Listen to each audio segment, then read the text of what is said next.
Aujourd'hui, le paysage politique, effectivement, est très riche, avec pas mal d'acteurs sur le terrain. Mais nous, notre constante depuis le début, c'est le peuple sénégalais. Aujourd'hui, nous avons l'ambition de défendre partout les intérêts du peuple sénégalais. Nous avons cheminé effectivement jusqu'ici avec le président Macky Sall depuis 2012, dans le cadre de Macky 2012 et de Benno Bokk Yakaar. Nous continuons dans la logique d'apporter notre soutien au peuple sénégalais et nous verrons d'ici les prochaines échéances les acteurs que nous trouverons sur le terrain et qui seront en adéquation avec notre manifeste que nous venons de valider aujourd'hui, avec quel acteur politique majeur nous pourrons cheminer. Oui, c'est un mouvement national avec des cellules un peu partout au Sénégal. Nous avons commencé les installations depuis 2012, depuis mars 2012. Donc nous avons fait plusieurs fois le tour du Sénégal pour installer des cellules. Mais encore une fois, ce sont des cellules qui étaient exclusivement dans le développement communautaire. Dans le développement communautaire,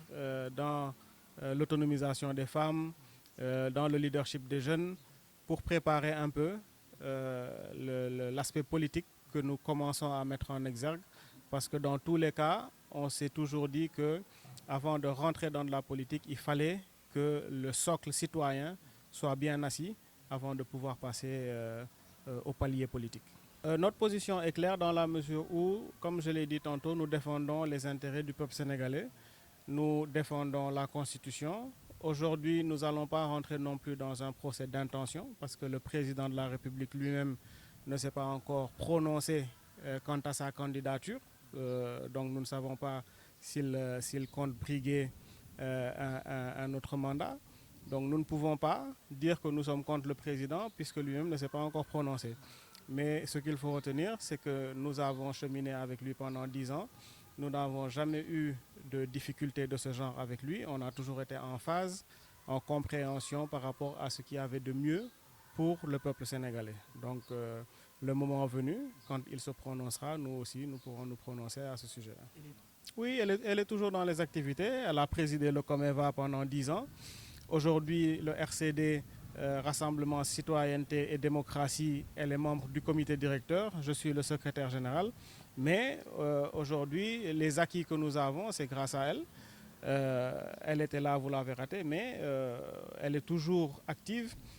Si vous la connaissez, vous savez qu'elle n'a jamais voulu être très visible ou donner de la visibilité aux actions qu'elle menait, mais ça fait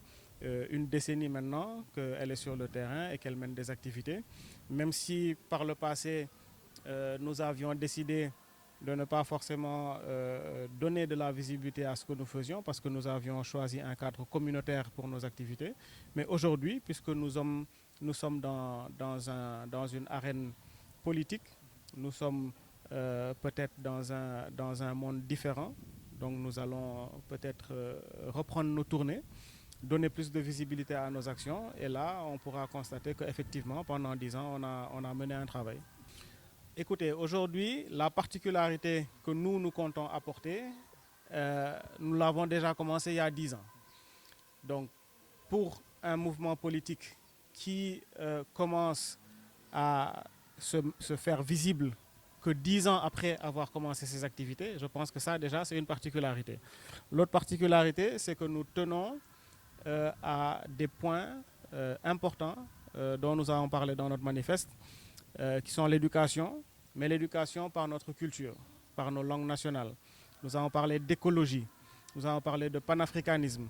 etc., etc. Donc c'est des points qui aujourd'hui sont possibles à mettre en œuvre après avoir fait le travail que nous avons fait pendant 10 ans. Peut-être que si nous étions venus avec juste un papier et dire que voici ce que nous voulons faire, peut-être que ça semblerait être utopique. Mais pendant 10 ans, on a fait un travail communautaire que nous allons juste continuer. Et je pense que ça va porter ses fruits et que le peuple sénégalais se rendra compte des pas que nous avons accomplis. Waaw politique au Sénégal riche na maanaam acteurs yi bëri nañu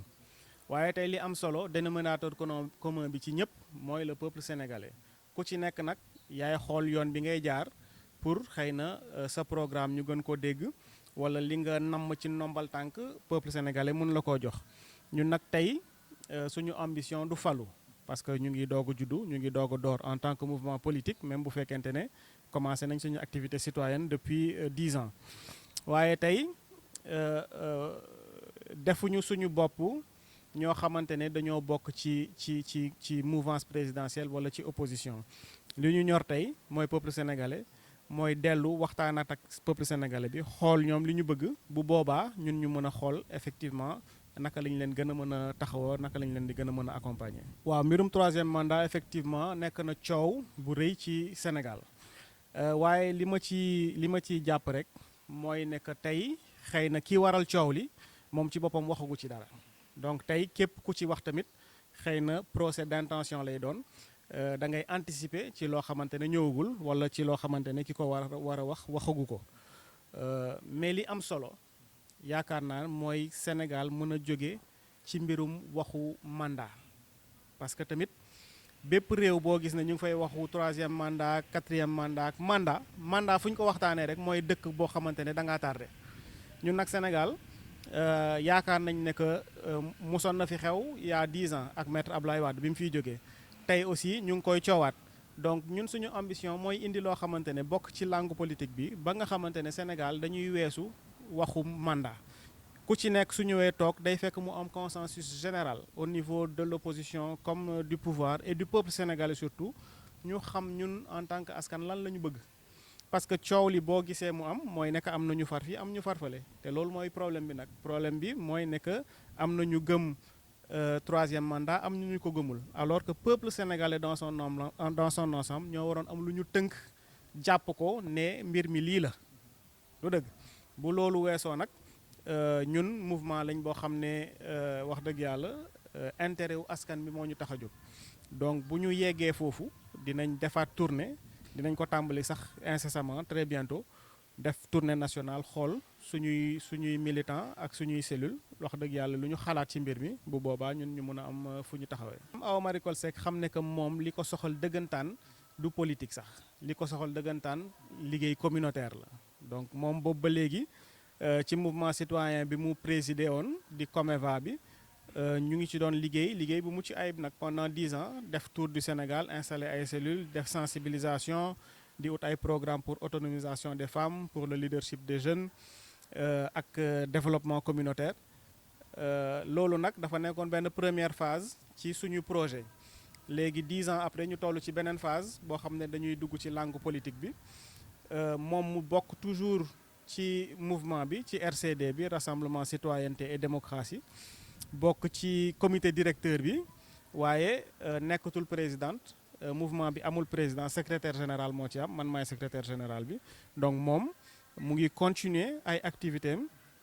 continuer di ñu xelal continuer aussi di ñu jox valeurs yi continuer di ñu tàggat parce que tamit mbir mi balaa nga cee dugg aussi foog nga tarbiyu foog nga am foo jaar te moom ak yeneen i mag ñu ngi ñuy tette tamit ci biir bees li ñuy indi mooy approche bi déjà parce que xëy na néew na kuréel yoo xamante ne liggéey nañu fukki at ne tekk